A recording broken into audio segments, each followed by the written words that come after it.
All right, you ready? I'm ready. Welcome back, friends. Welcome back. It's time for an episode of the Strange and Beautiful Book Club, a movie episode. And we've been doing a lot of mashups, but life got busy, and I'm trying to go back to our weekly schedule, so we're going to go back to a simpler time. One movie at a time. For now. And we are going to be doing Thirst from 2009, directed by Park Chan-wook, who you might know from Old Boy, The Handmaiden, some other pretty popular Korean movies. And the choice for Korean movie this time is because I was poking around on the SAG-AFTRA. Do you say it out loud or do you say SAG-AFTRA? I've only ever read it. You've only ever seen it written. The strike. So there's strike rules, which I thought were really interesting. And they had a whole FAQ for podcasters. And they ask you not to cover struck work. And they were specifically talking to the people who, the ones that made it, like the ones where people pay them to spout their mouth off about shit. We don't get paid by anybody. We don't work with any studios. We're not hopping the line or anything. It's just our hobby.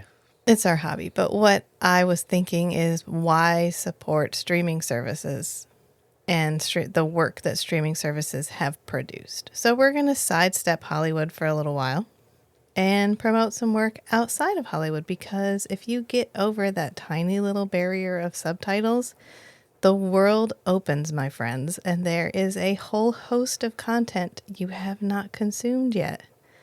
And one among those is this movie, which is a vampire movie, a Korean vampire movie, a very original, very interesting Korean vampire movie. And before we get started, hi, I'm Rachel. And I'm Matt. Welcome to the Strange and Beautiful Book Club.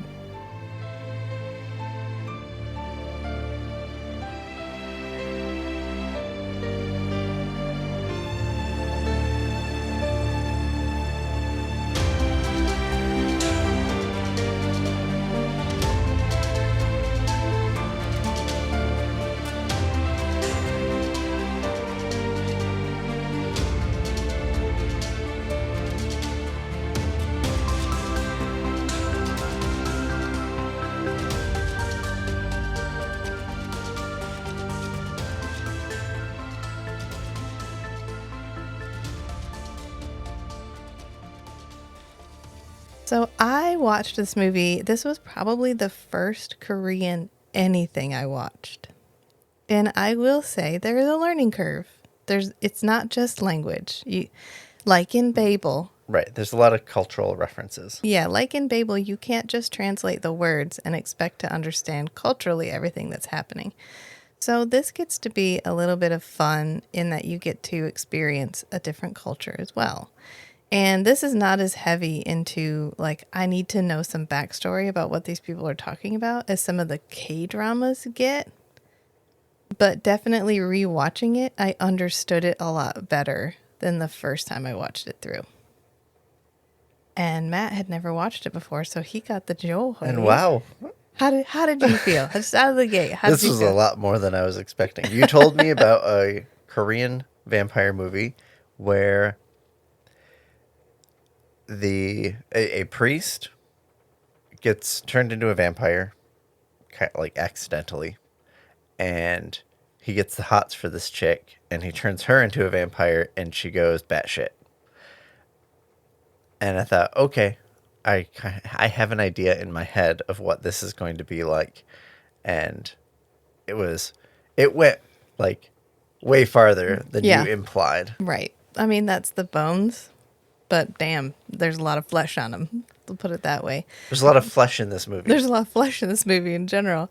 This was one of the first Korean movie to feature full frontal male nudity. So, there you go. Yeah, lots of flesh. Which I consume a lot of K-dramas. And K-dramas are fairly tame. They're fairly tame by any television standards. TV. They're TV. Yeah. And you can wander off the path a little bit and find some that are a little bit more risque. And some of the older ones maybe will have more implied intimacy in them. Active kissing. But let me tell you, tits and dicks, not part of it. So anytime I wander into the movie sphere, which is plays by very different rules, I'm always a little bit like, okay, all right, great. It's like you spend all your days watching The Good Place, and then you go to the movies expecting it to be like The Good Place, and instead it's Eyes Wide Shut. Every time you go. Not every time, but that's kind of what it feels like. So this is directed, I said, by Park Chan-wook, who is known for these like gritty, dark, Old Boy, The Handmaiden, very atmospheric, very like good. He's a good director. He's known. He's a well-known director. Probably well known in any culture, but especially in Korea. And I found a review that I think sums up the tone of this movie. Go for it. Okay. Beautiful, tragic, twisted, absurd, and darkly comic. Yeah. Yeah. Yeah. Yeah. And so I think this maybe will benefit from us just chatting through the plot just a little bit to kind of remember all, because a lot happens. It's 2.5 hours long if you get the director's cut. And we have our main character who is Song Hyun, and he is a priest. He's a Catholic priest, a friar. And he is played by Song Kang-ho, who is, again, a very well-known actor. He played in Parasite. He played in Snowpiercer. He played in Age of Shadows with Gong Yoo. He's extremely recognizable. And he does a fantastic job. I was impressed by pretty much everybody's acting in this movie. Yeah. They turn it out for this movie. He has so much he has to do. He has to go from, I am a celibate priest who is literally meek little guy. So, I am so devoted to my celibacy that when I have like an erection or sexual thoughts, I literally beat my junk with a flute. Well, it looked like he was banging his inner thigh. Yeah. Okay. ¿Por qué no los dos? I know. It looked like he was beating his inner thigh because we can't show a bruised penis. This movie went lots of places. It could have gone there. It could have gone there. You're right. Why was that the line? I don't know. Right. Why was the line drawn there? I don't know. Okay. Yeah, but he like volunteers at a hospital, or he works at a hospital. It's like a Catholic hospital, and so there's priests on staff. I get the sense that he's employed there. Yeah, I think it's more like they work in conjunction. Maybe they don't get paid to work there, but like you go to church there, there's also a hospital there. So if you're Catholic, you go to the Catholic hospital. That way you can get your last rites if you need to. Priests can attend to you. I think that's the sense I get. But he has seen too many people die, and he's tired of it, and he wants to do something proactive. He's tired of just walking around praying for people. He wants to go and like try to save people. It's feeling performative for him. Right. And there's a research lab that he can volunteer at where they're studying this highly contagious virus that kills pretty much everybody who gets it. And it's the Emmanuel Research Lab. And this is the part where it gets a little wibbly wobbly, timey-wimey. It's not real clear. Maybe if I could read the Korean subtitles over the extremely thick French accent of the guy who's like giving us our rundown. But it took me 2 or 3 times to realize that suicide is suicide.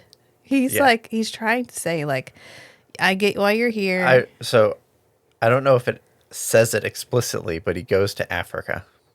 Yeah. To this clinic there where they're testing a vaccine for this virus. Yeah, EV.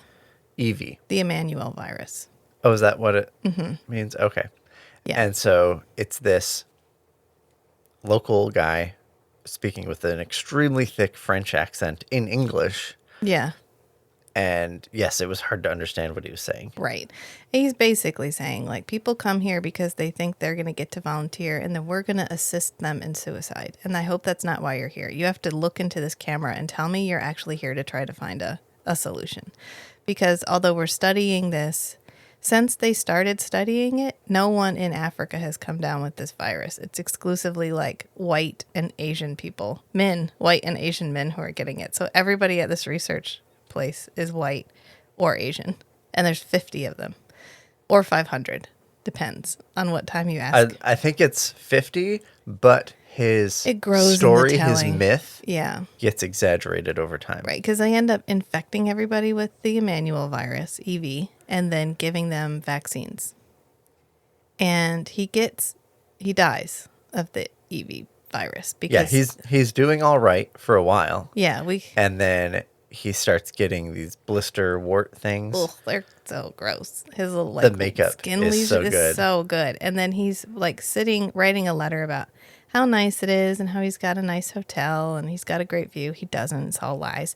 And he like picks off his fingernail and he opens a drawer and opens a little container and puts his fingernail in the container and shuts it With the other fingernails. with his other fingernails. And he pulls out his flute and he's playing his flute, which is really pretty. And he ends up like Which is hemorrhaging. literal, not figurative. Yeah, he's literally playing the flute. Yeah. And he ends up like hemorrhaging through the flute, which is such a gory scene. I saw a piece of trivia that one of the sources of like the gratuitous amount of blood in a lot of movies that have lots of blood is it was a Japanese like samurai movie. Yeah. And they had this guy rigged up with some blood special effects stuff, and he was supposed to slice him like across the chest, and it was supposed to bleed. Yeah. But it malfunctioned, and it ended up spewing like gallons of blood out from the guy's chest. And they were like, "Holy shit, that looks amazing." Sold. We're just It's fucking sold. don't throw away that broken pump. Yeah. and so it's become like this is what you do in movies when you Yeah. it's so much that it's surreal, Right. so you get the impact of, I guess, the emotional impact of, oh, I'm doing all of this damage, or all this damage is happening, visually conveyed by the gratuitous amount of blood, Yeah. rather than a more accurate, like, special effects makeup, like latex stuff showing like gory wounds. And I like it. It always reminds me of the Addams Family, the one where Pugsley and Wednesday do the play. And like they cut Wednesday's arm off and blood is just fountaining out of her arm. And she's like, no. She sprays everybody in the front row. Yeah. That's what it always reminds me of. But it gets across the amount of trauma the person's experiencing. Right. He's dying. Right. Whereas if he was just like coughing up a little blood, the viewer wouldn't experience like how bad is this? Right. Like, it's the gratuitous amount of blood that really gets across, oh, shit, he's dying. He's dying. Yeah, there's like blood fountain out of the flute holes, which is such a cool effect. And they, of course, then we cut to like, they're trying to bring him back. They're transfusing him with blood. And then he's like, okay, call it. The time of death is, 3:30 right, in the afternoon. we get this, like, we stay on this shot of getting a bag of blood. Like, they grab the bag of blood and kind of pause for a second, like, oh, okay, this is significant, Right. But it's only on one of the bags of blood, and then they hook him up to that, Right. And so it's implied pretty quickly. oh, and then he gets better. It gets better, like immediately. Yeah. They call it, and then they look over, and like you can see the sheet moving in and out over his mouth. And then he starts saying his prayer. And this prayer is like, I think I'm going to read it because it's really like a clue to his whole mindset going in. Okay, so you mentioned before we get to the the wording of this. Yeah. You said this was based off of a French novel. Yes. Okay, so the wording kind of came across in English way better than I expected. So I thought either someone was overly floral in their translation, I think we got a good translator for the subtitles we used. or what I was trying to get at is the original like litany was in French from the book. Yeah. And And so that would translate well to English. I always wish we treated subtitles more seriously. This is just a soapbox for a second. I watch a lot of subtitled stuff, and I really don't mind it when we translate it literally. But sometimes it ends up cheapening the effect that they're going for. And I really wish we could get somebody who was fluent in, if you could get a translator, a subtitler, who didn't just translate exactly what they're saying, but actually translated a little bit what they mean as well. What was that platform you used to watch videos on Viki. that would like crowdsource? Viki. And so then there were like selected viewers that would add commentary. They would Yeah. add context into the subtitles. And so you'd get a little pop-up with like, oh, this is in reference to like a cultural tradition that blah, blah, blah, blah, blah. And so I feel like that's where you got a lot of the context It is. that you've learned And about just from K-dramas. lots of consumption. It's like, so we have a favorite K-drama, Goblin.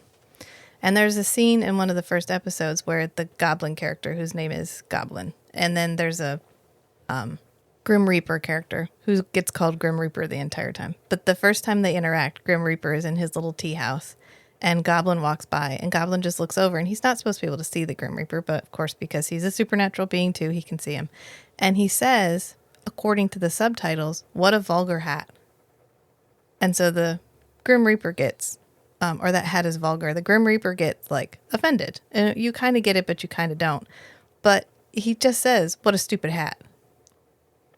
Why did And we use the word vulgar why did we there? use the word vulgar? So this is, I know it seems simple, but this is part of the barrier for people who are not comfortable with subtitles, who are trying to get into the idea of watching things with subtitles, is when we translate things like that, that character doesn't sound as pithy as they do in Korean. Right. Probably in Korean, that hit real great.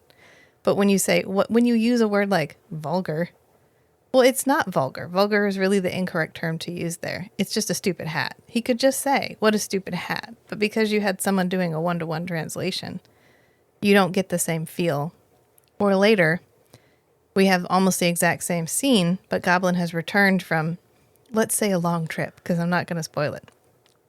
And the Grim Reaper looks out and sees Goblin, and he goes, "Oh, I thought you were a radish." Well, if you translate it directly as, "I thought you were a radish," well, okay. You have to translate the idioms You have too. to translate the idioms too, because what he's saying is, "I thought you disappeared," because the word for radish sounds like the word for disappeared. So he's using a homophone and making fun of him all at the same time. And if you don't include that little bit of context, what it ends up doing for the average American viewer is making anyone speaking a foreign language and getting subtitled sound dumber. Right. And they're not. It's every bit as nuanced and interesting, and there is as much cultural flavor to their language as there is to ours. But when we don't do justice with the subtitles that we currently use. And I just want to get out, I just want to be on my soapbox for a second there, because I feel like subtitling should be a profession in and of itself. It should be a thing that people can specialize in. It should be treated with more respect than Absolutely. it is. All right. So I get on. For reference, one of the things I noticed with the subtitles in Thirst was that one of the lines someone says, they use "cuz." Cuz. Like, this happened because of that. Yeah. As a very like, C-U-Z. yeah, Yeah. as a very informal, like, I'm speaking quickly and whatever. And that conveys the tone of the speaking in the scene is it's just kind of dismissive, informal statement, but they accurately, they like correctly translated it into English with "cause of," Yeah. which is what someone would do in English. Right. Yes, that's what I'm talking about. Yeah, You that- can't just translate the words. You can't just translate the words. I also get on my soapbox about AI generated subtitles for English language things. So equal opportunity in how angry I get about subtitles, because people who are hard of hearing rely on subtitles to be able to understand what's happening. Right. And when you don't treat it as something that is literally necessary for some people to interact with the media, when you just throw some AI subtitles on there that half the time are incorrect. Yeah, because your speech recognition is your Bugs the speech shit out of me. recognition is like 98%. Right. But that's sometimes it's a still big deal. yeah. Okay, sorry. All right, I'm going to put my soapbox away. We'll get back to the movie. So, Okay, yeah. so we were talking about he has a his prayer. litany. He has a litany that he says while he's at the research. And I feel like it's important to note it because it kind of sets us up for his character, which is Yeah, and he's reciting it in voiceover. right. He's reciting it in voiceover right before he and then dies. that's what he's reciting when he wakes up. Yeah. And it's, grant me the following in the name of our Lord Jesus Christ. Like a leper rotting in flesh, let all avoid me.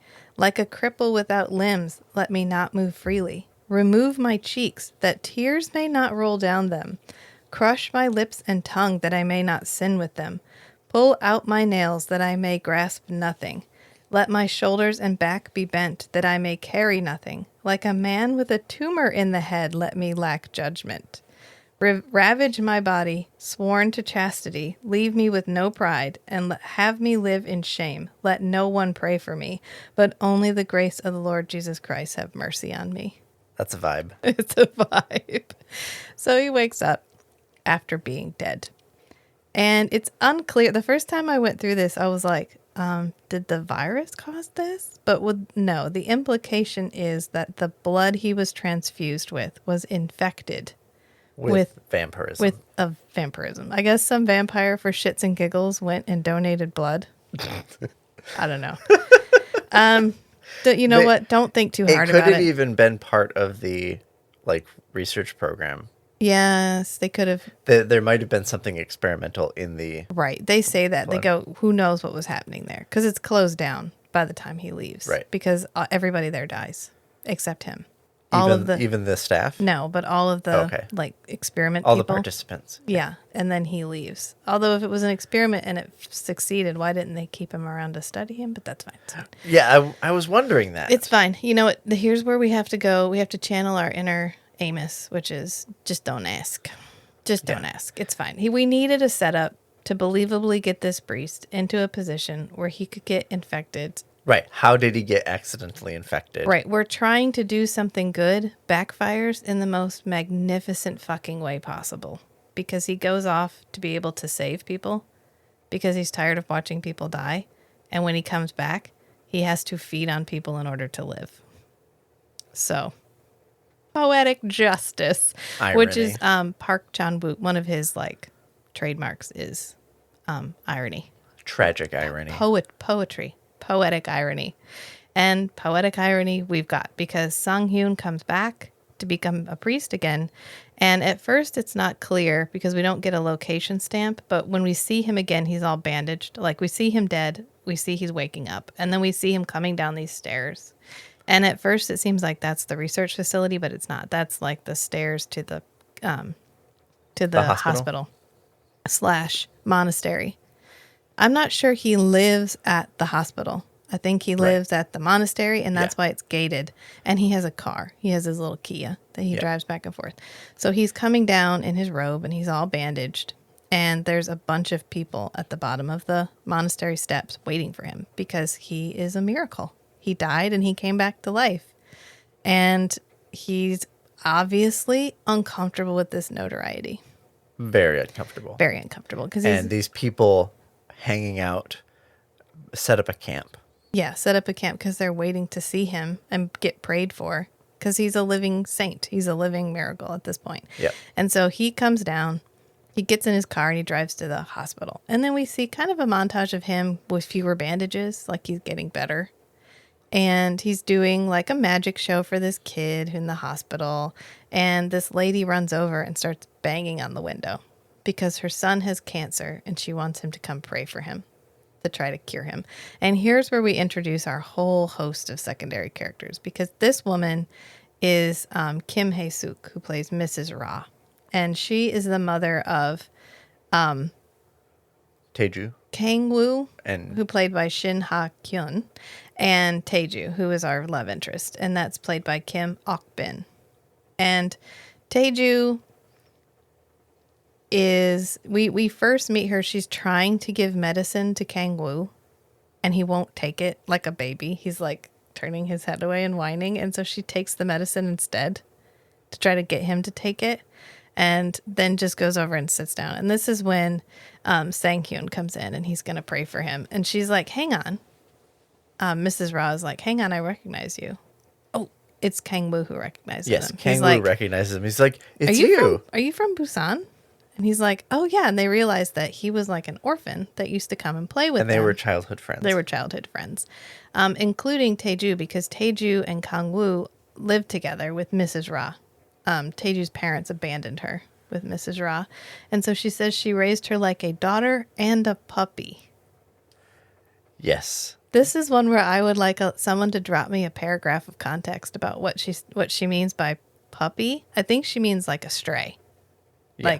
Like a stray animal that got brought in, because she is clearly not even a little bit treated like a person.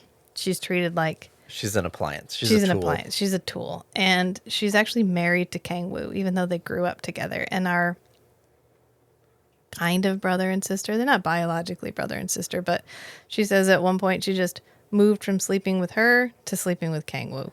And I think it's supposed to be awkward. There is a lot It's- of things that are supposed to be awkward in this movie, and Yeah. god damn if they aren't awkward. Thanks to I this don't- movie. I loved the imagery. I loved the tragic story. But every once in a while, I had to like cover up my face. Yes, the secondary because embarrassment of the sex scenes I get was really bad hysterical. secondhand embarrassment. It's so And- real. I mean, yeah, I think that was what we were going for. Was here are two characters who are supposed to be passionately in love, in lust at least, and neither one of them really knows what they're doing. I think we get a lot of in America, we get a lot of skilled sex scenes. We don't get a lot Yes. of like, I'm fumbling my way through this, and we're gonna learn about each other together. Oh boy, do they fumble. Oh boy, do they? Well, we're not there yet. We're Well, skipping I know, ahead. I know. We fast forward because you were I'm like, foreshadowing for our. I know you're talking like, oh my about god, in it the has podcast. brand in my head. So the licking her armpit scene will live with me forever. That's all I have to say. And I don't know what's in the director's cut and what's not in the director's cut, because I think I've only seen the director's cut. Okay. So the director's cut, if you can find it, is the preferred. It is Park Chan-wook's preferred version. So if you want to be true to the director, go ahead and find the director's cut. Unlike David Lynch and Dune, where the director's cut he actually took his name off of because he hated it so fucking much. Yeah, where he was because he was not involved in the director's cut. Yeah. And so we the whole first setup is really like from the beginning all the way to he meets Taeju. And once he meets Taeju, it's kind of the beginning of the fall, because we rushed through that whole first part. We didn't rush. It's like 30 to 45 minutes long, but that was all the setup. Now we're getting to the story, because This is the real story. they invite him to come play because they have like a Saturday mahjong game. And he goes to play. He doesn't know how to play, so he's not playing, but he gets to kind of see how shoddy her life is. The fact that, she's cooking or cleaning the entire time. Kang Woo doesn't even wipe his own nose. She wipes his nose for him. And Yep. he's like a hypochondriac. He's always got a water bottle. And we meet a whole bunch of characters, like a retired police captain. We meet another guy. They tell us what he is, but I forget exactly what he is. It doesn't really matter. But he's married to a woman who I think is Polynesian. Her name is Evelyn, and she doesn't speak Korean. yeah, she doesn't speak very good Korean. And this is where we really get to the part where it's based on. Can you pronounce that French name? Therese Raquin Terese Reki, by Émile Zola. Emile Zola. Yeah. Yeah.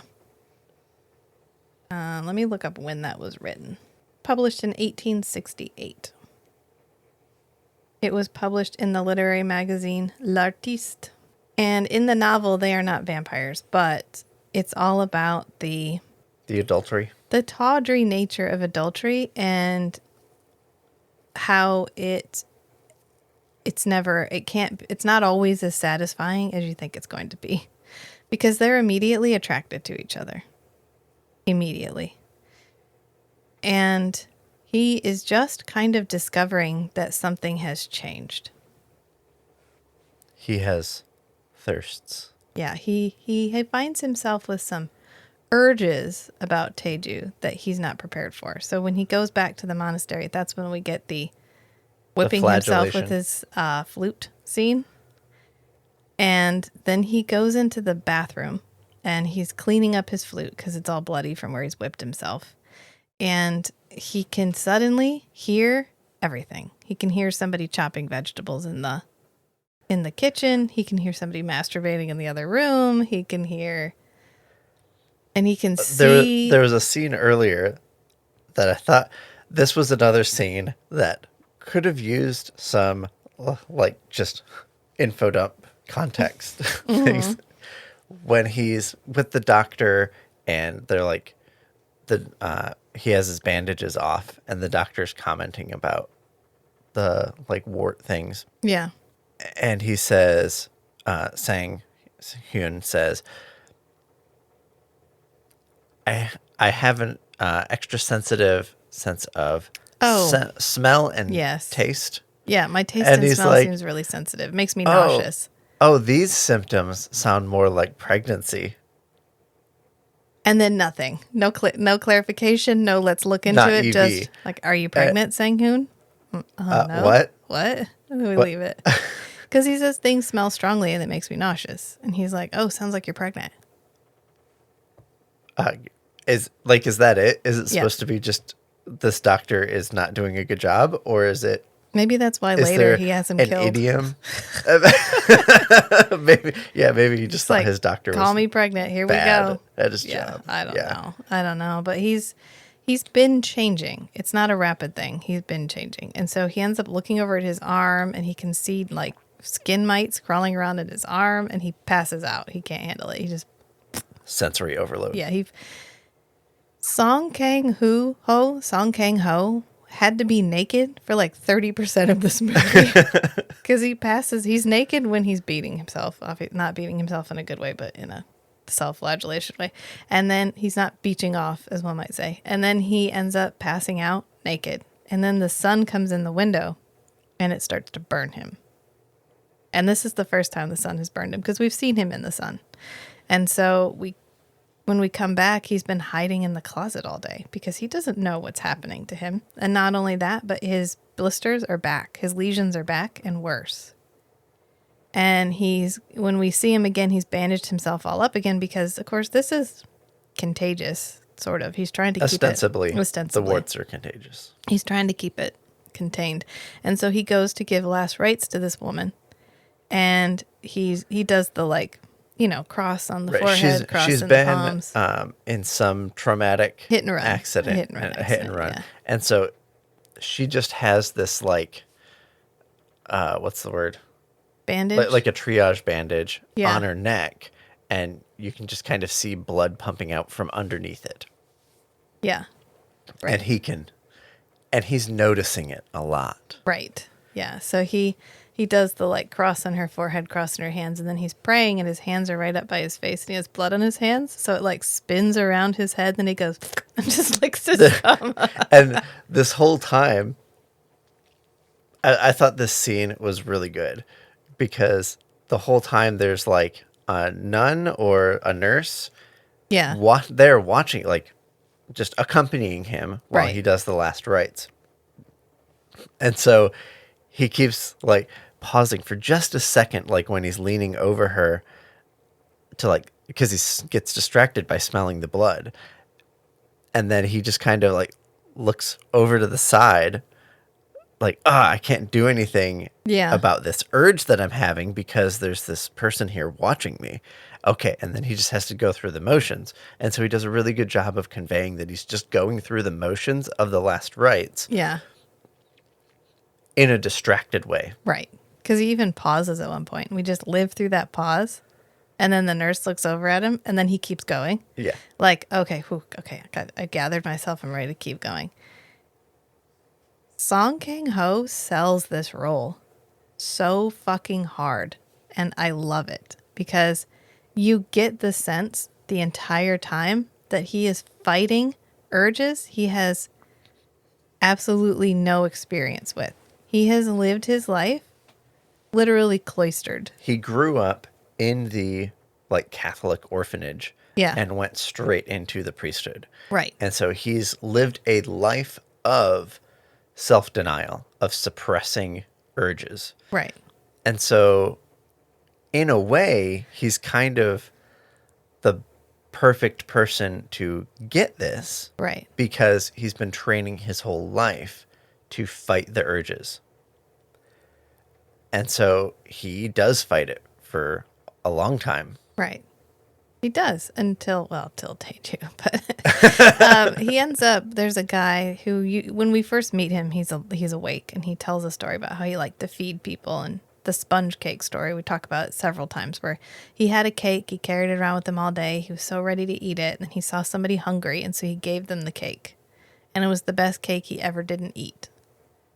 And then he ends up in a coma, and so this is where he gets his blood for the first couple of times. And he's actually confessing all of this to the blind priest, Ro, who's played by In Hwan Park.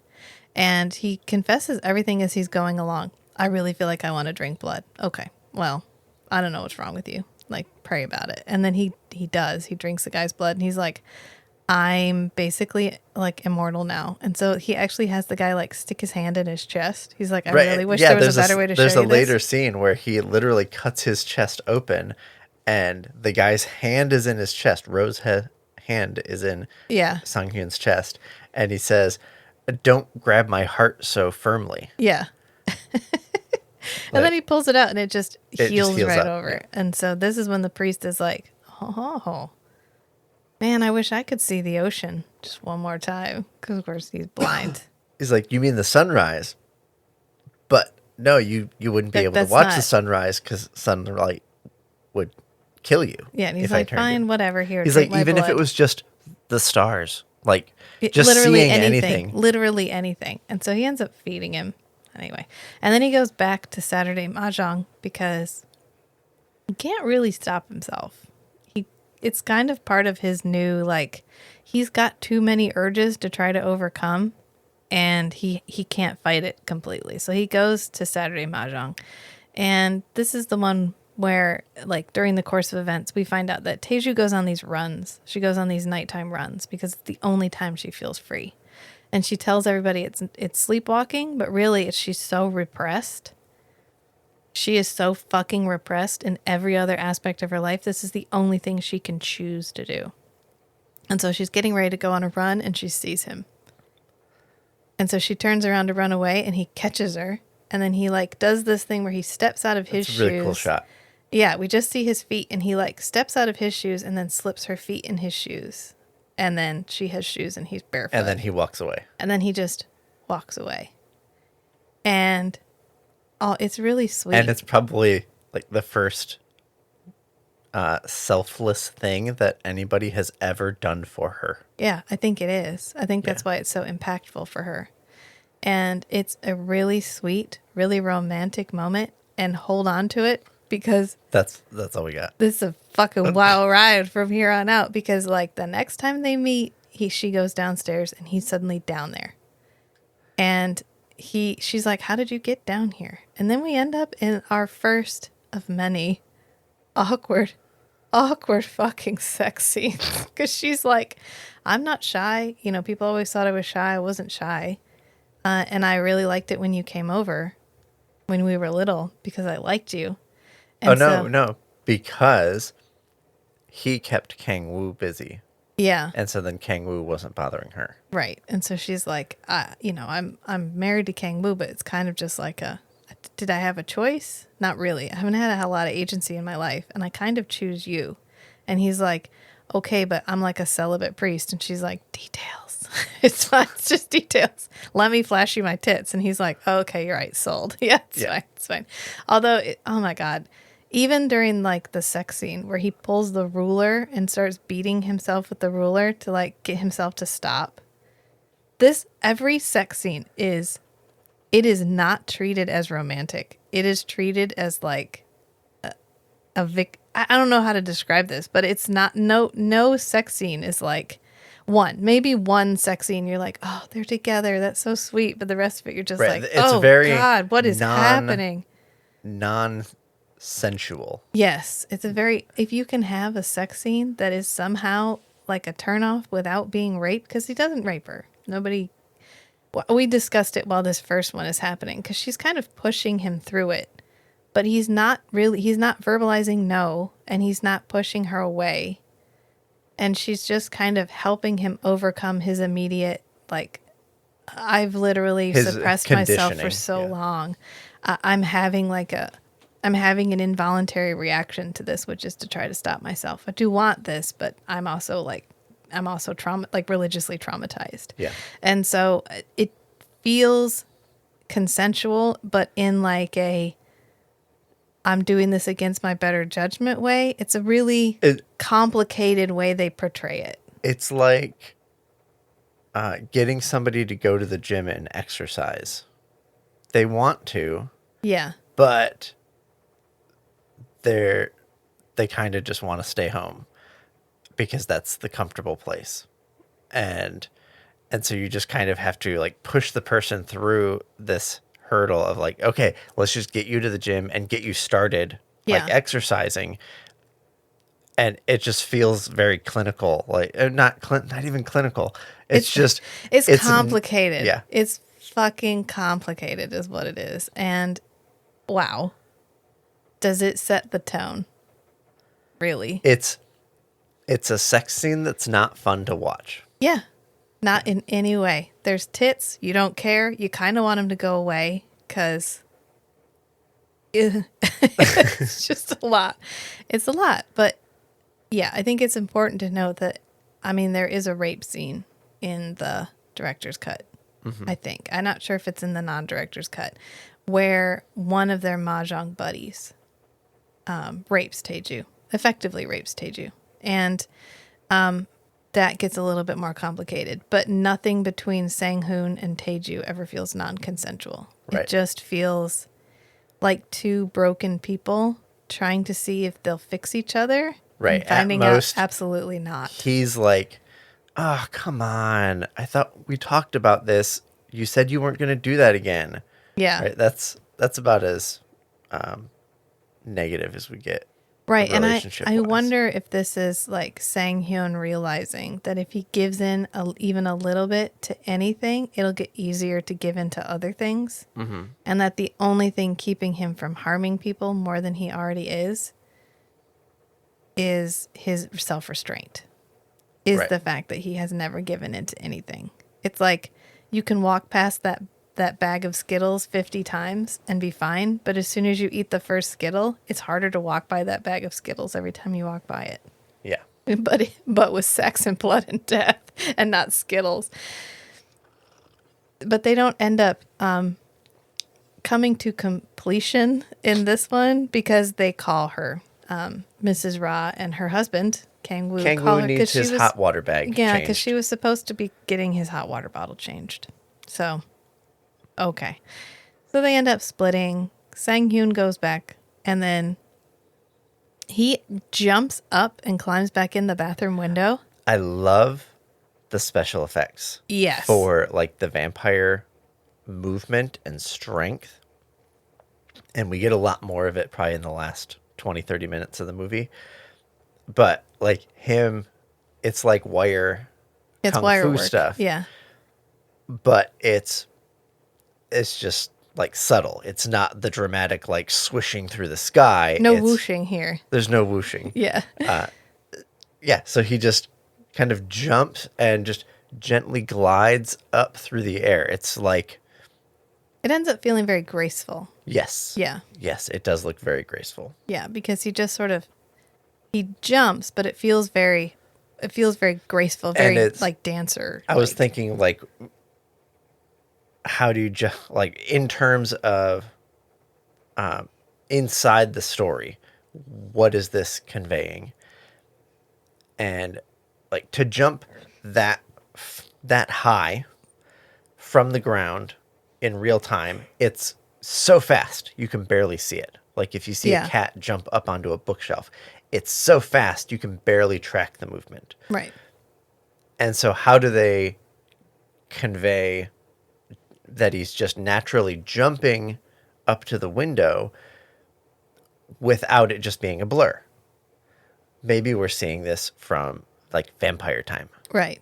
And so when he gets ready to move real fast, time slows down for him because Yeah. all of his senses And it get ends up sharper and feeling faster. very And so he just feels like leisurely. he's like boom, like bump, glide through the air, and just gently grab the windowsill. Right. We did miss the part where immediately after he realizes he needs to drink blood to live, he throws himself out the window. Yes. So he doesn't even hesitate. He just gets up, opens the window, like, and jumps well, out the window. shit. He's like, fuck it, I'm done. And he just jumps out the window. And then he ends up with his head stuck through. Oh, that happens right before the shoe scene.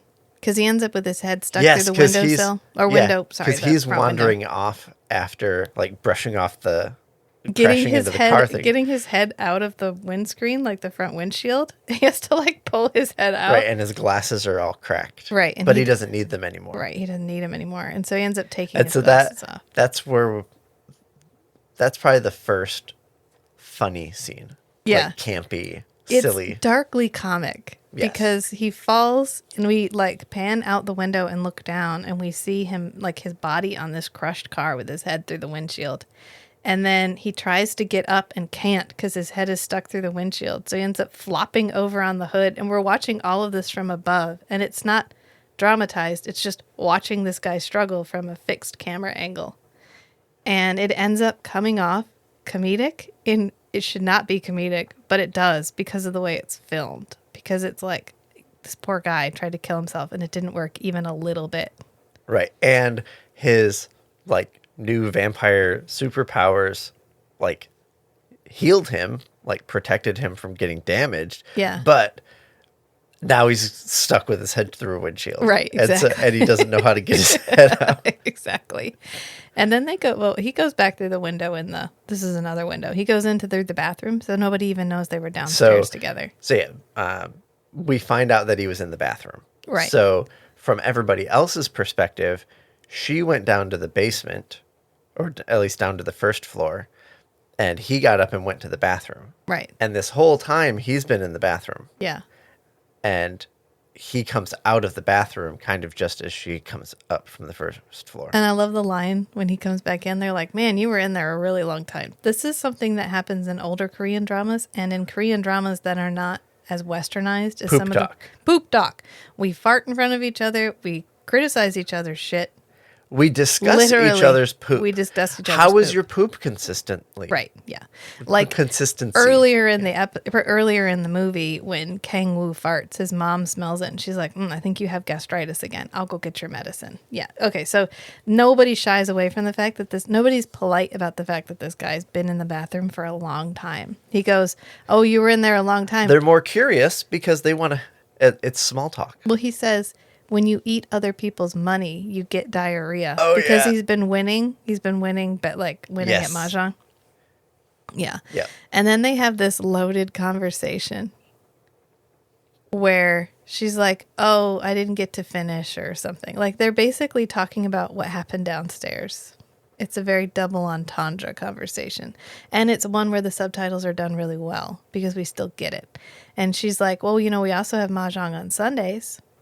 And he's like, because he's saying, I can't wait until next Wednesday. Yeah. And so she says, well, we also play on Sundays. Yeah. And he's like, oh, no, it's Easter Sunday. I'll be at church. I'll be at the hospital. I'll be at the hospital all night.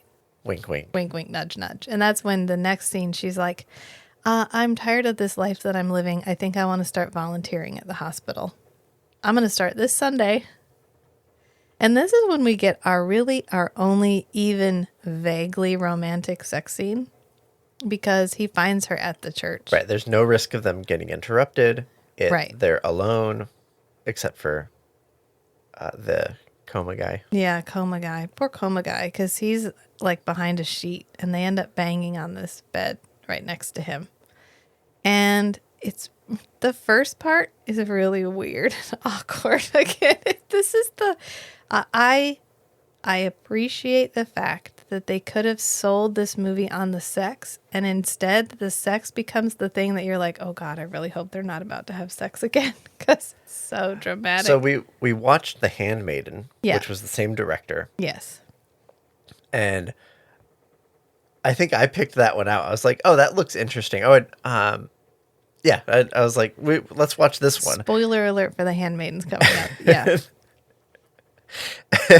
And there were multiple graphic lesbian sex scenes. I think it's supposed to feel sexual and sensual, though, because you're Right. supposed to see it So as like a victory. I was bringing this one up in contrast. Yeah. Where, like, we know that this director can make movies where these sex scenes have, like, the dramatic weight, Right. but they're also, like,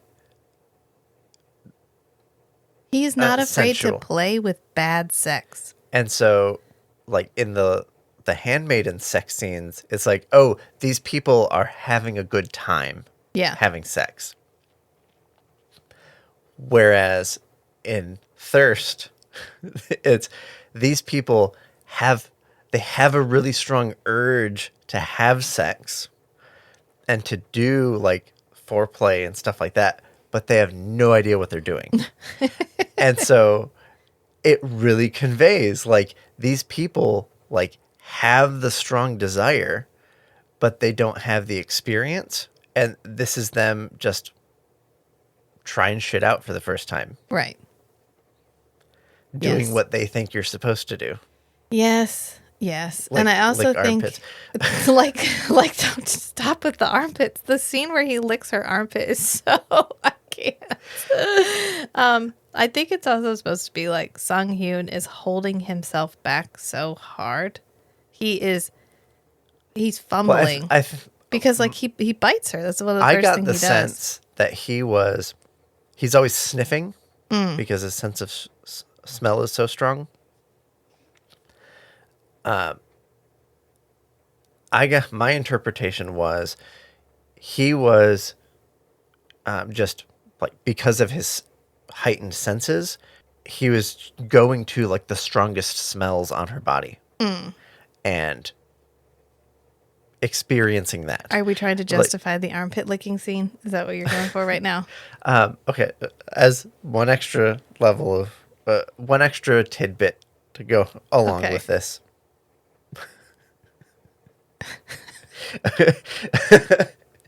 There's this line I've heard someone explain about, like, why do dogs sniff poop or whatever? Yeah. And it's because a dog's sense of smell is so strong that Nothing smells everything bad. smells interesting. Right. Nothing smells bad to a dog. So any, like, smell that's bad to a human is just interesting to a dog. Okay. And so that's where I went for Song I think Hyun there's some more obvious, highly scented areas he could have licked. I'm just saying, besides an armpit. Maybe he was holding himself back from going straight for the prize. Straight for the prize. I don't know. I just know that this is a longish sex scene, and I like kudos to the director for not being afraid to show us bad sex. And the actors. And the actors. Holy They shit. both How did you sell hold this. it together through this? Yes. How do you keep a straight face? Oh, I mean, there's a couple later where Matt and I were both like, oh, God. I can't. Because it's. Okay, so let's like fast forward a little bit here. So we're together. Like, she's got him, right? They've had sex. This is literally the first time he's ever had sex in his entire life. He doesn't even masturbate. So Right. the fact that he lasts as long as he does is just like hats off. I It's guess a vampire stamina. maybe that's what it is. But afterwards, she's eating an egg. She steals some eggs because it's Easter, so she's eating a hard-boiled egg from the guy, the They've comatose guy. decorated hard-boiled Yeah, eggs. and she tries to hand him one, and he's like, "No, I'm good." And she's like, "Oh, did you eat?" And he's like, "Not really, not yet." And she goes, "Well, I'd like to come again this time during the day, so we have more time to like hang out, and be with each other. Like we could actually be with each other." And he's like, "Daylight is a It's not good. Daylight's not good. Daylight is troublesome for And me. he goes, actually, I don't want to lie to you. So, and then he hesitates, like he's He's not like, sure how to I say don't it. want to keep my disease a secret from you. Yeah. Something like that. Yeah. So he ends up going over, and the way he like drinks blood from the comatose guy is he like unclips his IV, puts it in his mouth, and then lays down next to the And bed. sucks the blood through it. And so that's what he starts doing. And she just starts screaming because he doesn't in any way provide context for that. He's just like, oh, you know what? Actually, let me show you. And so this is one of multiple scenes where the conflict comes from a failure to communicate, Yes. which is a trope that we generally don't like. I think But that, yes. Yeah. in this case, I think it works. It doesn't feel because like it's not forced on the characters. It doesn't feel like a cheap way to advance the plot. Like that character would normally explain something, but this time they're not because that way we can move the plot forward in the way we want it to. It's more like, did we ever expect Song Hyun and Taeju to have a healthy conversation? Fucking no. Did you just watch how they had sex? They weren't going to have a healthy conversation about anything. So she runs away and he ends up like coming in the bathroom when she's going to the bathroom because he breaks She's into like her sitting house. down to pee and he hops in the window. And he's like, let me explain. And she's like, holy shit. And he's just like, it's like a disease, okay? It's not like a thing. Like, I don't hurt people. I don't kill people. I don't kill anyone you know. He just goes through like, he's trying to justify it to her. And she's just like, oh my God, what is happening? But really, once she has time to process it, she's like, this has potential. Like, I think this could be good. I think she's a little bit in shock at first. And then once she has time to like, I've literally got a superhero on my side. Because they end up hanging out and he's showing her some of the other stuff he can do. He rips a coin in half. They go on like a bounce around. They have a date night. They have a date night where he like jumps rooftop to rooftop with her and she's really excited about it. And she's like, that's really great. We should kill my husband. And he's like, what? He like what she ends up doing is he leaves the priesthood because he can't continue this. He can't justify and he to still himself. has enough integrity to And I think he's realized that everyone in his life at this point just wants what he can give them because he goes to see the priest, his blind priest friend, and he's confessing to him everything that's happened. And the guy's like, I hear what you're saying, but can you give me your blood, please?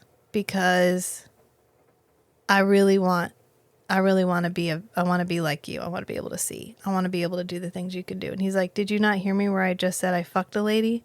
Like almost against my will. I think it's a Thunder.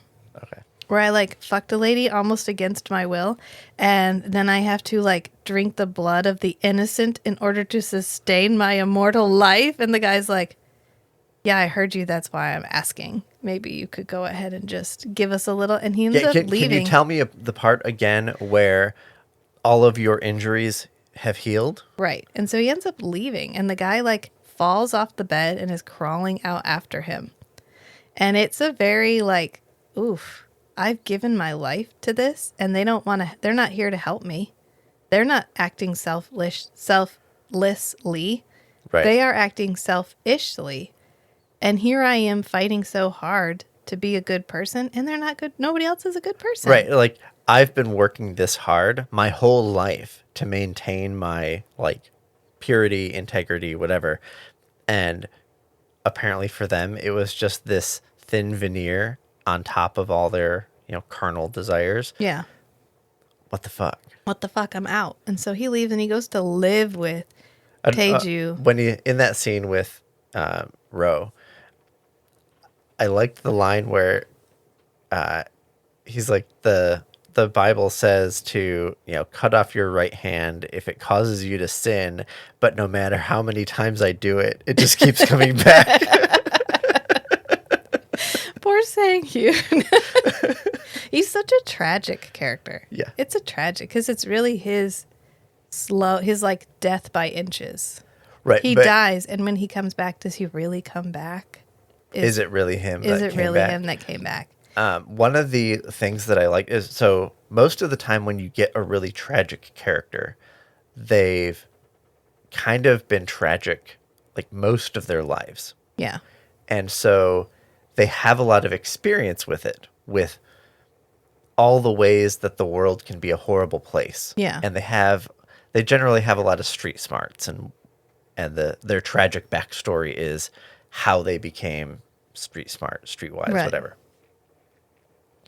But this is a really good instance of a tragic character who is naive in every possible way. Yeah. It's And really sad. And so we get to see like their first kind of experience of betrayal of everything that they've held sacred. Mm-hmm. And they have to go through that loss. Yeah. Like piece by piece, like everything that I thought the world was is a lie. Yeah. And all this bad stuff is happening to me. Right. So Just because it he just- wanted to be a good person. It just hits even that. And throughout this, they're still maintaining their moral like efforts Yeah. to like be a good person Right. as much as possible. Okay, so he Yeah. So he He's- ends up living with them through a series of events. He ends up living with them because he didn't have anywhere else to go. He's only ever lived in the priesthood. And this is their opportunity to be together. And they do. So we get another naked scene where they've clearly just had sex. And he's like, Did I do it too hard? She's like, No, it was fine. And he's like, Okay, can we do it again?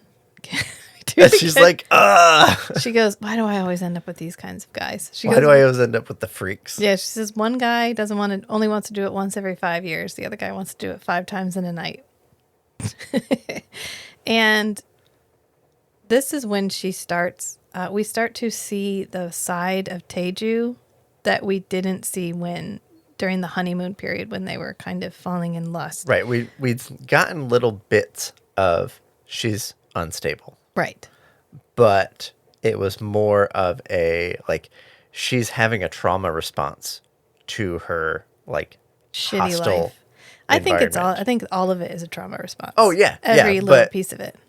With the little pieces that we get up till now, it's like, okay, that's a totally normal response for her to be feeling that way in this environment where she's literally oppressed. Yeah.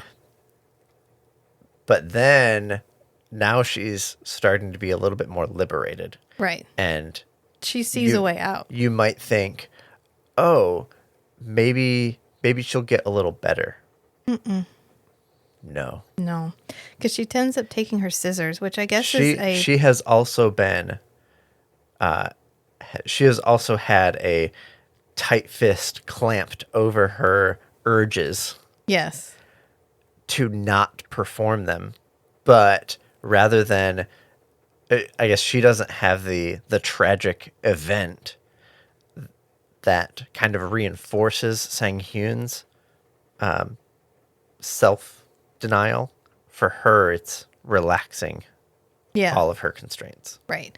And I guess Park Chan-wook has his trademark is scissors, violence with scissors, because she ends up taking her snips because they work in like a tailor shop, and she stabs her inner thigh with them, and then convinces Sang-hyun that Kang-woo, her husband, is abusing her. And she's like, Don't you want to save me? Don't you want to save me from him? And so this is when they go night fishing. And this is another scene that I find very interesting because Kang-woo is talking and he thinks everybody's listening, but then Taeju goes, Are we going to wait all night? It's already 9:00. We're going to be at the police station for hours. You need to get on this or dawn's going to break before we get out. And we look over and Sang-hyun's like, All right, fine. And then we look back at Kang-woo, and Kang-woo's like, so he picks up the "What?" knife. Sang-hyun picks up the knife, and they're having this conversation like, "Don't use the knife." She goes, Don't. He's like, Come on, just a little bit. And she's like, No, I told you they'll find it on an autopsy. And he's like, "But it seems like such a waste to just throw the blood away." And then we pan over. To Kang-woo. Poor Kang-woo. Poor This Kang-woo whole is just sitting there conversation. and he's like, Oh my What? gosh. What are you guys talking about? What? And then this is when he like grabs him and then jumps off into the water to hold him under the water to like drown him. And Taeju gets a hook, like a fish hook stuck in her ear. Yeah, because they hit a fishing pole when they go over the edge of the boat. Yeah. And so the line goes out and catches on her ear. I hate fish hooks. I can't fish because fish hooks terrify me, but it gets stuck in her ear and it ends up ripping her ear. And when Sang Hyun comes back out, she goes to hug him and he like bites her ear. He sucks on her ear. He sucks on her ear. And then he backs up. She pushes him up and he backs up and he has like a smear of her blood on the side of his face. And he's like, will this make us happy? Will you be happy now? Oh, this was when he was still in the water. He comes up and he's like, if I pull him up now, he'll survive. Oh, well, her blood is on his cheek. Well, I thought this was before the blood. No, he jumps up and hugs her like immediately. And then he backs up and he's like, okay, if I pull him out now, he'll be okay. But we got to choose like right now. Are we doing this? And she's like, fuck yeah, we're doing this. And he goes, okay, well, will this make us happy? And she's like, of course, silly. Will you be happy now? And she's like, obviously. Yeah. And he smiles. He does this like, oh, good. Like, okay. I felt like I was doing something bad here. Then this kind of feels worth it then. Ooh, great. And then he goes to try to get back in the boat and he tips the boat over. Yeah. And then we cut to they have her on a gurney, right, taking her away in an ambulance. And then there's a whole bunch of people there. And I love this, like the story development after we kill Kang Woo, because the way that we illustrate the fact that yes, Kang Woo is dead, man, but he still literally comes between them is there's a sex scene where first we see here's another scene where there must be like bloopers. Because we see Song Kang-ho, we see Sang Yoon, and he's like, you know, we're obviously leading into what should be a sex scene, and then we see her, and then we start at her head, and she's in the bed, and there's like sex noises, and her head's kind of moving rhythmically, like they're having sex, and as we pan out, it's Kang Woo's face in between them, literally in between them, and Sung Hyun is on top and he's naked and thrusting. Oh, this is so and Kang Woo is just there with like his runny nose and his hair's smiling, all wet. And he's smiling. And there's always water dribbling out of the corner of his mouth. His hair is always dripping wet. Oh my God. This is like the beginning of the fall. It's so interesting because then we really get Taeju loses her shit. If she had shit at all to begin with, the thin veneer that she had it together is gone. And there's a scene where she absolutely loses it. And I really feel for Sang Hyun because she is whiplashing between I love you, I hate you, you shouldn't have killed Kang Woo, I miss Kang Woo, I want my mom back, I lost everything, you're an asshole, but I also kind of like you. And so she's like moving around through this scene and it's supposed to feel chaotic and it does.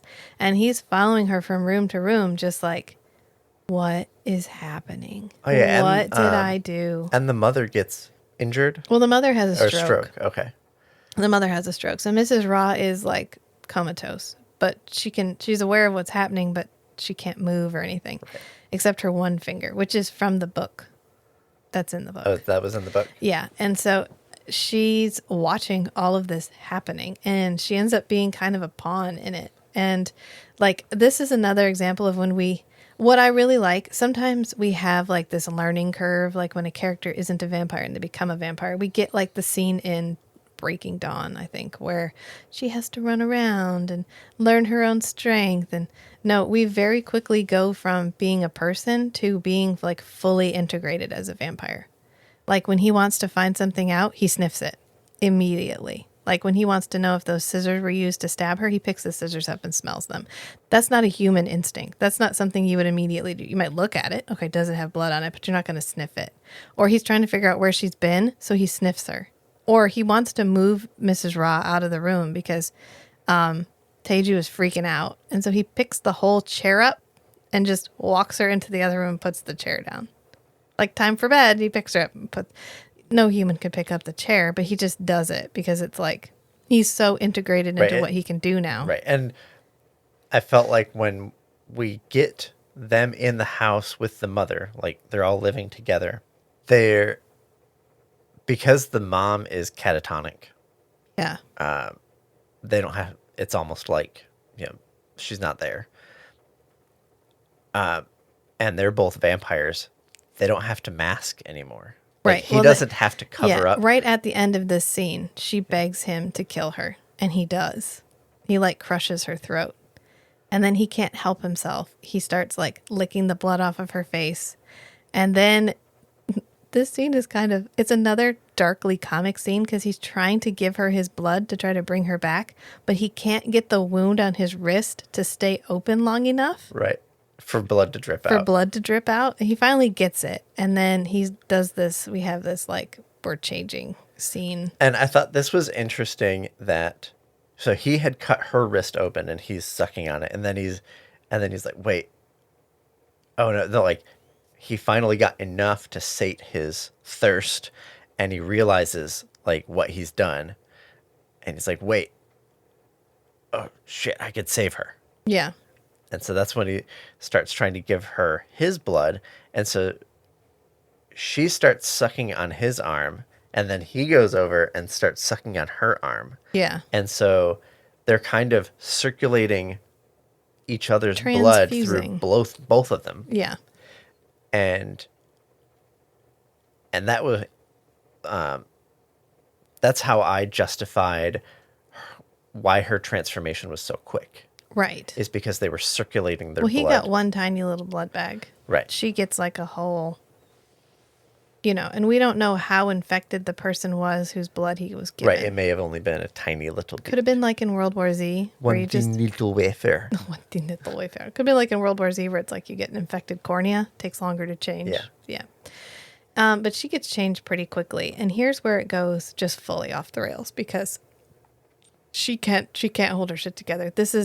She's never had agency in her life before, and now she has complete autonomy. No one can stop her from doing anything that she wants to do. Right. The only structure that she had in her life was the oppression. Yeah. And now that's gone. Right. And so now she's free to do whatever. And so we get all of these cool scenes where like they're having a conversation, but one of them is in the street and one of them's in the house. Well, I thought, okay. Yeah, there was another scene where they're being questioned. Yeah, they're both being questioned at the same time, and they kind of need to keep their stories the same, straight. But they can hear each other from the other investigation room. Yes, and then she ends up luring one of the people out. She ends up luring the detective one of the investigators. Yeah, she's like, oh yeah, during the interview you asked me about this, I just remembered something. Right. So she jumps in front of the car, and when he gets out to check on her, she grabs him, knocks him out, and then tosses this was just him. Such a cool the vampire power scene where to move all the way up that hillside, you'd have to move so fast it'd be a blur.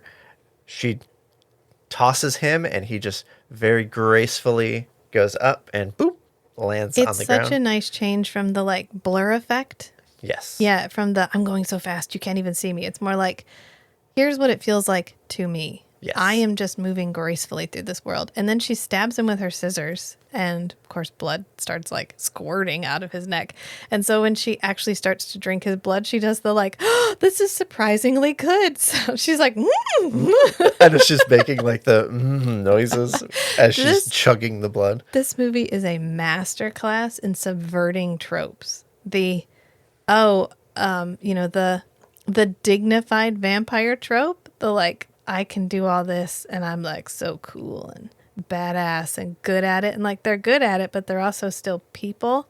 And she's also still a slave to her own impulses. So she's extremely impulsive and she's not above this tastes really good. I'm going to make a sound like it's tasting really good. Or she wanted to be with this guy and she was, and we expected that to be a passionate love affair, but instead it's like the most, it feels like a tragedy. It doesn't feel like a passionate love affair. Right. And so everything you're expecting to happen does not happen.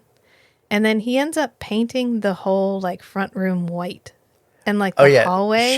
he's painting, and you can hear her voice over. She's like, "Paint it white, just like the sun." Right. And then she makes a video of like the daytime street so she can watch the daytime street. So she can have a facsimile of what her life was like before. And then they put all these lights up. So we have this big, bright, white room. And I love the haphazard, just like fluorescent light tubes. Yeah. Just everywhere. Just Everywhere. like, she was like, more lights, more lights. And he's just frantically like screwing in more lights. And Yeah. So then he's outside. I forget why he's run outside. And he sees a car driving up. And he's like, what day is today? Oh, because she just murdered the doctor.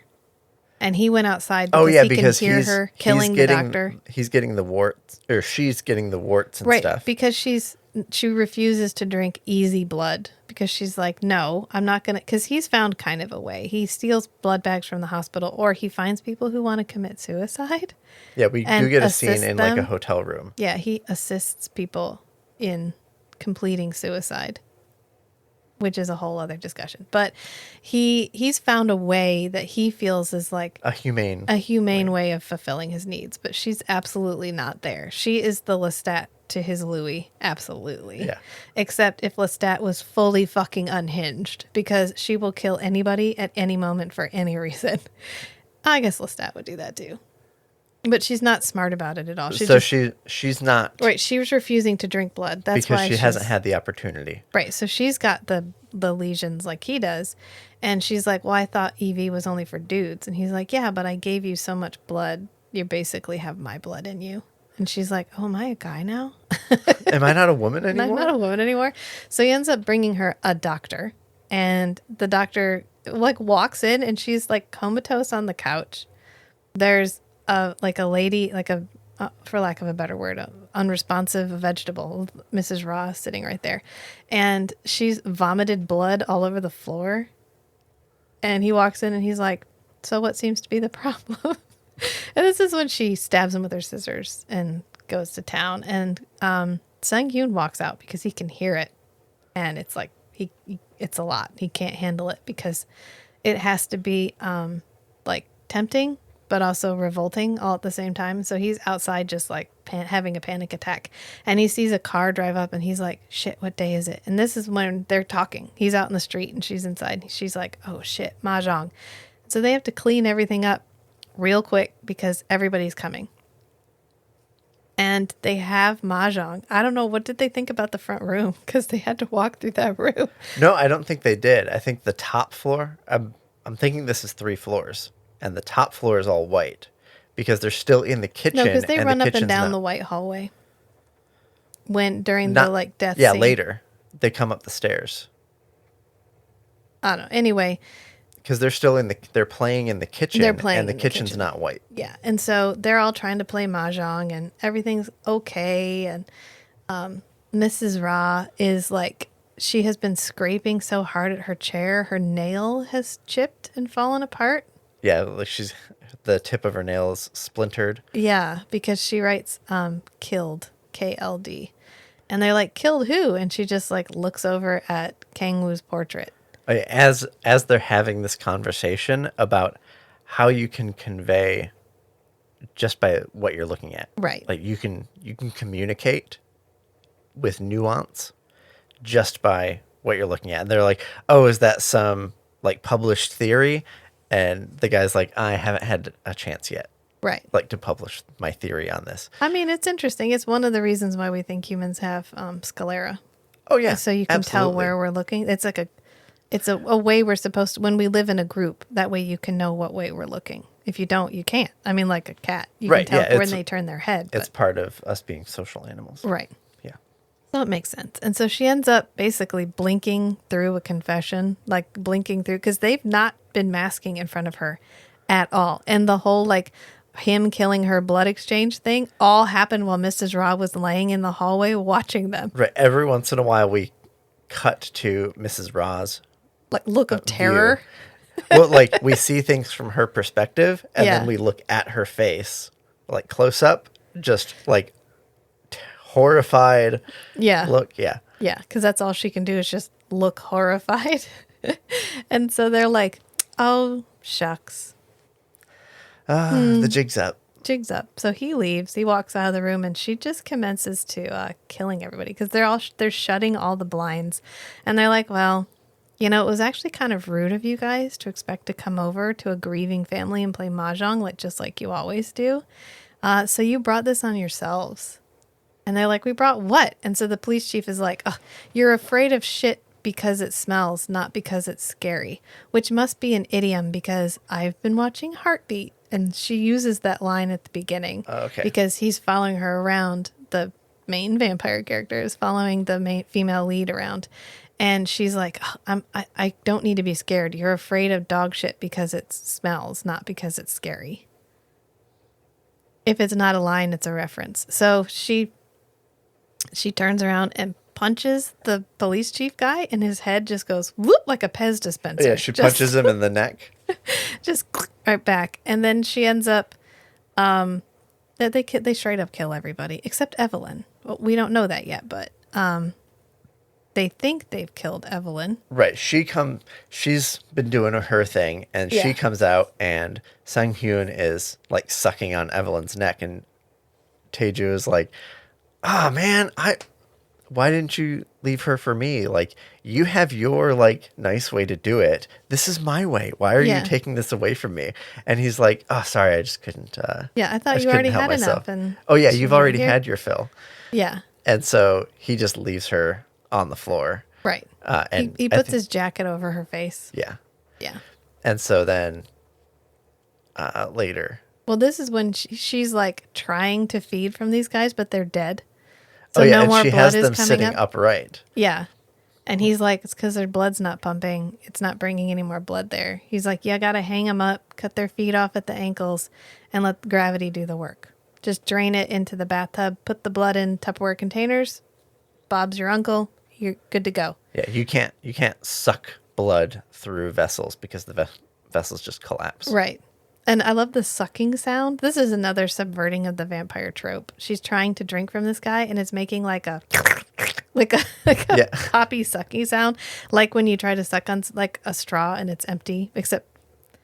And we don't we don't include that. We don't include it's always romanticized. So it's Right. really interesting to watch a Sterilized. movie where it's not romanticized, where it's like, yeah, if you sucked on somebody's neck like that, it would make like a gross sucking sound. And it does.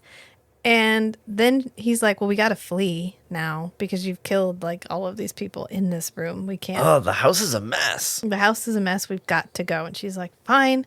So she packs her stuff up. They get in his little Kia. They take Mrs. Ra, which I think is really funny. Just adds to the surrealness. It adds to the absurdity. Yeah. It adds to the absurdity because she's in the back seat. They have every reason. They've killed everyone but her. And they take her with them. So they put her in the back seat and they're driving. And she looks over and he has like a lesion on his cheek. And she's like, oh, I thought you fed from Evelyn. And he's like, And then we cut back and we realize he didn't kill Evelyn at all. She just wakes up and she's perfectly fine. And she's like, she hasn't even hurt her because she wipes the blood off her neck. Yeah, and it was just a blood smear. There's no wound. Right. And she falls asleep and they're driving. And then when she wakes up, I think this is so interesting because we do not have dialogue for like there's very little 15. dialogue. So we have this epic showdown between the two of them with no words because he's driven them to a cliff in the middle of fucking nowhere and it's dawn. And she's like, oh shit, oh shit, oh shit. So she's frantically trying to find some place to ride out the daylight. Right. And I think about this scene a lot because it's so well done because it feels like it doesn't feel antagonistic. She never attacks him. I mean, she attacks him to get him to stop, but she doesn't attack him like with the intent of killing him to like get control of the car to leave or anything. She could kill him at any point and doesn't.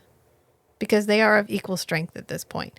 And so And while she's probably stronger because she's been drinking blood. right. So while she's frantically running around, he gives Mrs. Ra a blanket. He gives her the phone and puts it underneath the finger that works so she can call for help.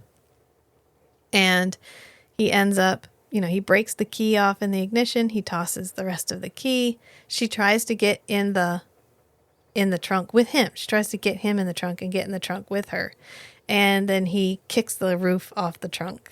And then he goes to get the trunk roof, and then they squabble over the trunk roof. She breaks all of his fingers. Yeah, breaks all of his fingers. Then she breaks his arm, and he ends up throwing the trunk roof off into the ocean.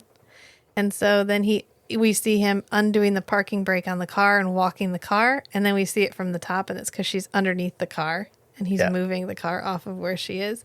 So every time she tries to find a place to go, he won't let her. And so finally they just sit on the roof of the car to watch the sun come up together.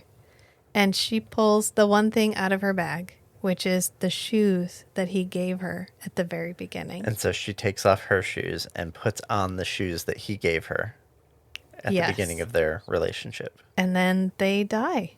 The sun comes up. We get to see Mrs. Ra's look of excitement and enjoyment as they burn to death together.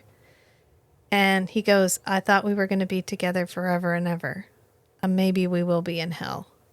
And she goes, no, when you die, you die. So this is goodbye. And that's the end of the movie. Yeah. I love this movie. Secondary embarrassment of the sex scenes aside. Oh, we skipped the full frontal male nudity. Oh, right. Yes. Because through all of this, he has still maintained his moral ambitions, let's say. No, regardless of his other people compromises. have still been putting on him expectations. Right. Yeah. So going along with him kind of still trying to be as good of a person as he can be, after they leave the house, he's like, I have a reputation that I need to take care of, because this is not sustainable. We're like, he knows that they're going to die. Yeah. They're on an adventure to the end, and he's like, I gotta stop on the way. He needs to destroy himself completely. Right. His legacy as well, because that tent city is still there. This cult following that he has. Yeah, because he died and came back to life. So he needs to destroy even that because he doesn't feel worthy of it. So he needs to get rid of it. And so he does almost rapes one of the ladies in the tent. I don't know if we're meant to imply that he does or doesn't. Well, she still had all of her clothes on. Right. He just had his pants pulled down. Right. He gets caught in flagrante, let's say. Yes. Because she's screaming. And so everybody runs over to the tent. Somebody blows a whistle and he stands up and it's him. And this is when we get our here's Song Kang-ho. If you ever want to know anything about his body, here's your moment.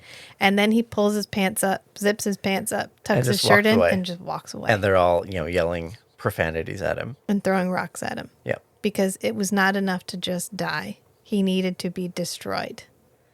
And so that's what he does. This movie is a wild ride. And I think anyone who is a fan of vampire movies, this is such a refreshing and interesting take. Because we get a lot of the romanticized, super powerful, super empowered vampire characters. And even if they are murderous, they're still portrayed as it's still a romanticized kind of murderousness. Like Lacroix, for example, in Forever Night. Lacroix is as ready to murder anyone as Taeju is.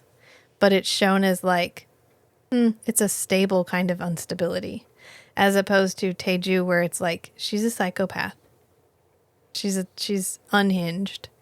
And Sang-hyun has tied himself to her somewhat voluntarily, but also involuntarily, because this was his first real relationship ever. He didn't know what to expect. And he gets as caught up in her crazy as she is. And it's a very nice subversion of all the tropes. The sensuality of vampires, that vampires are inherently sexual. and inherently sensual. Well, no, Right. clearly not. This is the opposite of sexy people doing sexy things. This is the absolute opposite of, yes, no sex. I mean, I enjoyed all of the actors, but I cannot say that any of them did sexy shit because even the nudity was like somehow not sexual.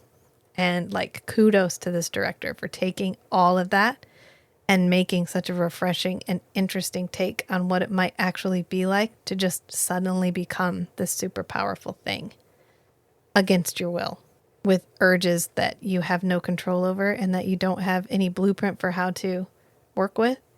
And you can't kill yourself. How do you die? I mean, he could go out in the sun. Right. But yeah, it's really, what did you think of this movie? As someone, a casual vampire watcher, how did you come to about this? a third or halfway through, I was kind of like, I got it. Oh yeah, because we paused it.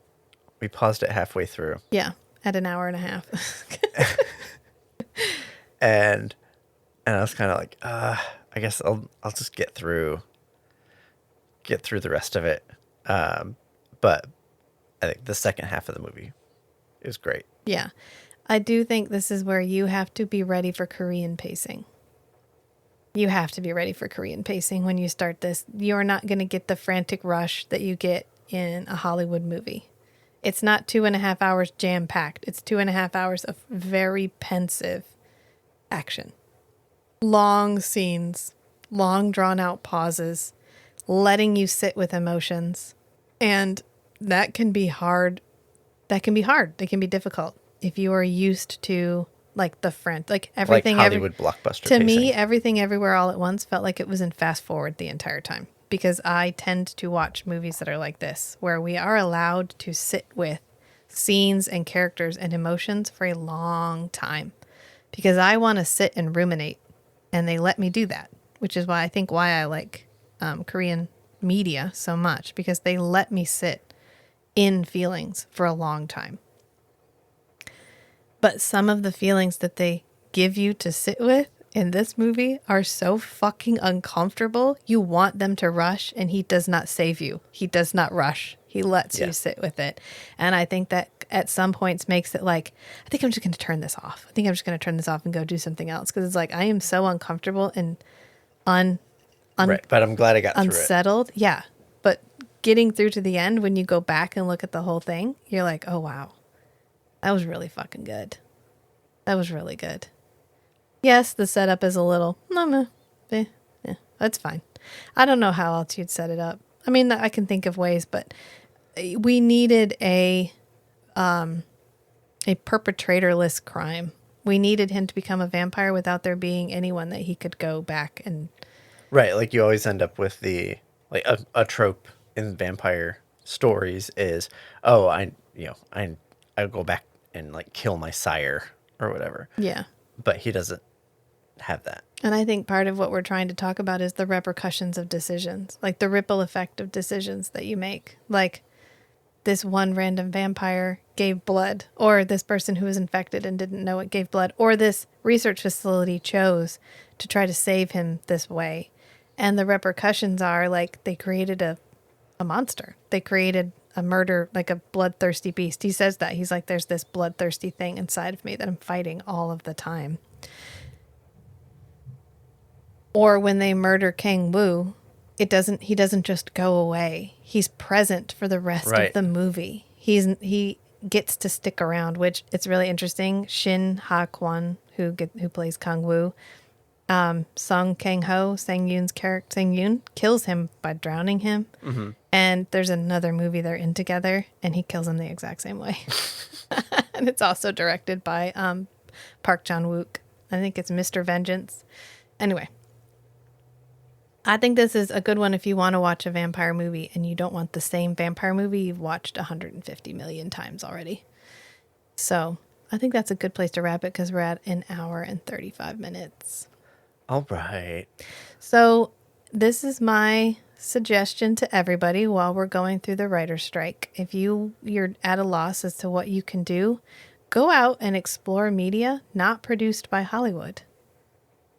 It's out there, it's present, it's copious and amazing and available, and you might learn a little something new about a culture while you're at it. And remember, sometimes the strangest things are the most beautiful too. So be who you are and love what you love. Until next time, friends. Bye. Bye. Unless you love Teju, don't love Teju.